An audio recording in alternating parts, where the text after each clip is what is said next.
okayfm 101.7.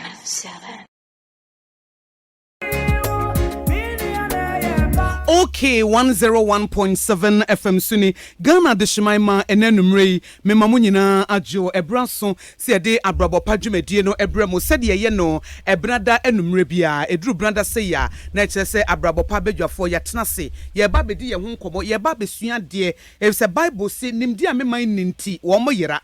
enti obra na wo bɔ no se wampe nimdi a wo bebre eno se in all thy getting get understanding. Enti se wonni ntiase nso a wo bre enti se wutie Abrabopa dwumadi a wunya ntiase na sa ntiase ne ma wetimi do anam osisi yie e ma abrabo na ankasa wote ase ana betimi ate abrabo na se gise wo ankasa no wote ho ase e se wo wante ho ase a wote abrabo ase a enye yie enti wutie Abrabopa dwumadi no na ye de sa desua no e ma wo na Abrabopa dwumadi ya tena sidie na eche sa desua nko a se Abrabopa dwumadie ye chance a yesua de kakra a ye ade a ye de hye ye ho enkran inspirational message a ye de ema ye ho na ene de me de ma wo no you reap what you sow. You reap what you sow. So we read the book of Galatians chapter 6 verse 7 or say do not be deceived. God is not mocked, for whatever a man sows that he will also reap. Na se men na da wo ho onyame yensi na twetwe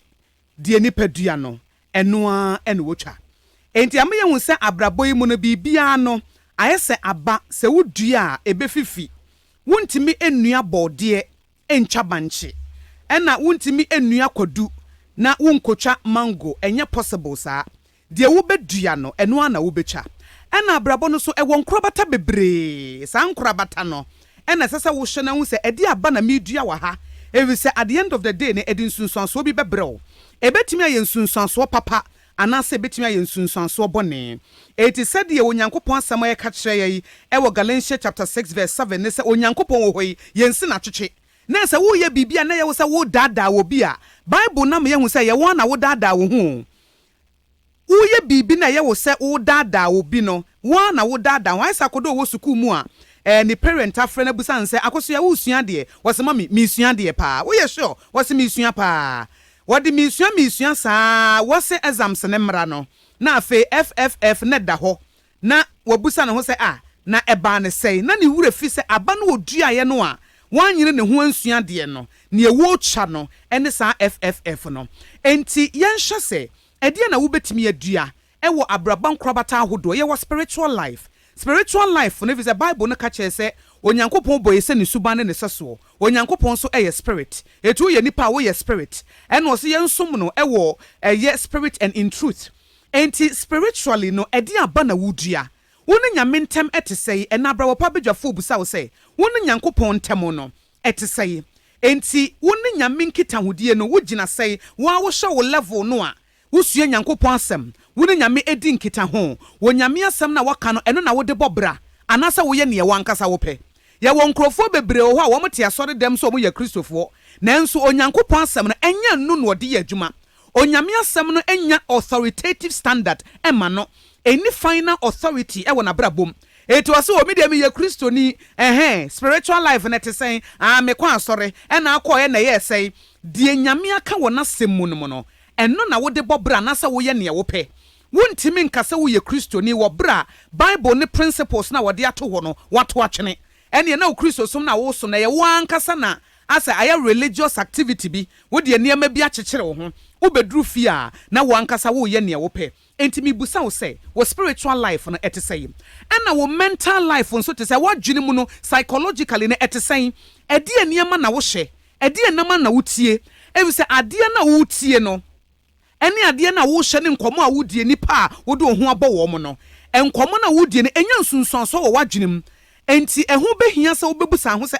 ade aba na medua e wo wadwenem enwoma bɛn na making kan nipa bɛn na meni wo mu di nkomo emfonyini bɛn na mehye me ko social media o manfo me follow wo mo no wo ma me follow wo mo no making kan wo mo timeline no ene wo mo feed no a ade nsunsuanso e na ye wo madwenem ade nimdie na mepa bi ade aka ho wo mental no ade aba ena wudua na psychologically ɛdeɛ na wudua ɛwɔ wadwene mu ebetimi aboa wo ɛba wo ne nipa ntam a Bible say love your neighbor as yourself ɛno nso odofo ɛte sɛ wo ne nipa ntam te sɛ wo ne emotional intelligence wo ho de ɔmo no wobi ya wade kakra bia na abuafu bibia no ye emotional saa na tie enti ma nipa ntimi mma wo nkyɛn efisɛ wo ntimi anyi nipa ntum saa na tie ana ɛno nso ɛde aba ɛna wudua enti ɛnɛ Abrabopa dwumadie yɛ say you reap what you sow enti hwɛ wabrabɔ mu enkrobata bia adeɛ na nsunsuanso na ɛba na sɛ wo mpa ɛne ɛsesa input no